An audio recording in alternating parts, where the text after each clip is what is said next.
Mark chapter 8. The feeding of the 4,000. In those days when there again was a great crowd without anything to eat, he summoned the disciples and said, "My heart is moved with pity for the crowd, because they have been with me now for 3 days, and have nothing to eat. If I send them away hungry to their homes, they will collapse on the way. And some of them have come a great distance." His disciples answered him, "Where can anyone get enough bread to satisfy them here in this deserted place?" Still he asked them, "How many loaves do you have?" 7, they replied. He ordered the crowd to sit down on the ground. Then, taking the 7 loaves, he gave thanks, broke them, and gave them to his disciples to distribute. And they distributed them to the crowd. They also had a few fish. He said the blessing over them, and ordered them distributed also. They ate and were satisfied. They picked up the fragments left over, 7 baskets. There were about 4,000 people. He dismissed them, and got into the boat with his disciples, and came to the region of Dalmanutha. The demand for a sign. The Pharisees came forward, and began to argue with him, seeking from him a sign from heaven to test him. He sighed from the depth of his spirit and said, "Why does this generation seek a sign? Amen, I say to you, no sign will be given to this generation." Then he left them, got into the boat again, and went off to the other shore.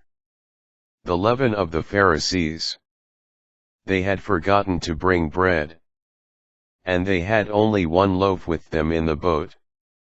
He enjoined them, "Watch out. Guard against the leaven of the Pharisees and the leaven of Herod." They concluded among themselves that it was because they had no bread. When he became aware of this, he said to them, "Why do you conclude that? It is because you have no bread? Do you not yet understand or comprehend? Are your hearts hardened? Do you have eyes and not see? Ears and not hear? And do you not remember when I broke the 5 loaves for the 5,000? How many wicker baskets full of fragments you picked up?" They answered him, 12. "When I broke the 7 loaves for the 4,000, how many full baskets of fragments did you pick up?" They answered him, 7. He said to them, "Do you still not understand? The blind man of Bethsaida. When they arrived at Bethsaida, they brought to him a blind man, and begged him to touch him. He took the blind man by the hand, and led him outside the village. Putting spittle on his eyes, he laid his hands on him and asked, 'Do you see anything?' Looking up, he replied, 'I see people looking like trees and walking.' Then he laid hands on his eyes a second time, and he saw clearly. His sight was restored and he could see everything distinctly. Then he sent him home and said, 'Do not even go into the village.'" The mystery begins to be revealed. Peter's confession about Jesus.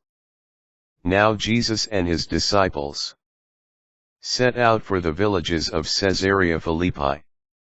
Along the way he asked his disciples, "Who do people say that I am?" They said in reply, "John the Baptist, others Elijah, still others one of the prophets."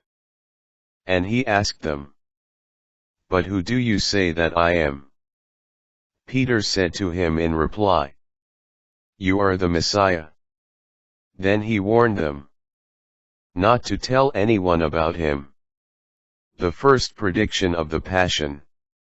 He began to teach them that the Son of Man must suffer greatly, and be rejected by the elders, the chief priests, and the scribes, and be killed, and rise after 3 days. He spoke this openly. Then Peter took him aside and began to rebuke him. At this he turned around and, looking at his disciples, rebuked Peter and said, Get behind me, Satan. You are thinking not as God does, but as human beings do. The conditions of discipleship. He summoned the crowd with his disciples, and said to them, Whoever wishes to come after me must deny himself, take up his cross, and follow me. For whoever wishes to save his life will lose it. But whoever loses his life for my sake, and that of the gospel, will save it. What profit is there for one to gain the whole world, and forfeit his life? What could one give in exchange for his life? Whoever is ashamed of me, and of my words in this faithless and sinful generation, the Son of Man will be ashamed of, when he comes in his Father's glory, with the holy angels.